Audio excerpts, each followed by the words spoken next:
নমস্কার বন্ধুরা, চলো আজ তোমাদের সাথে একটা নতুন রেসিপি শেয়ার করতে চলেছি। এই যে দেখতে পাচ্ছ আমাদের ঘাটগড়ায় কেমন চাল কুমড়ো গাছ হয়েছে। তো এটা শ্বশুরমশাই বসাতে বেশ গাছটা হয়েছে, জানো তো অনেক চাল কুমড়োও ধরেছে।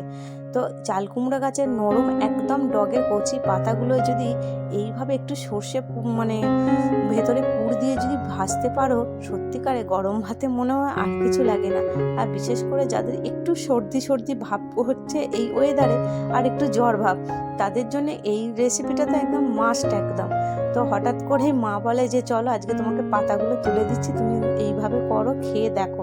কারণ আমারও তো কদিন ধরে ঠান্ডা লেগেছে, আর সত্যি বলতে আমি কোনোদিনও এইভাবে খাইও নি আর করিও নি, এটা তো মা প্রায় করতো। তবে হ্যাঁ, এর মধ্যে শুধু সর্ষে না, একটু পোস্তও আছে, কাঁচা লঙ্কা আছে, দিয়ে ভালো করে পেস্ট করে এই যে পাতার মধ্যে পরোটার মতো পুর ভরে ভেজে একদম গরম গরম ভাতের সাথে দারুণ লাগবে, জাস্ট জমে যাবে।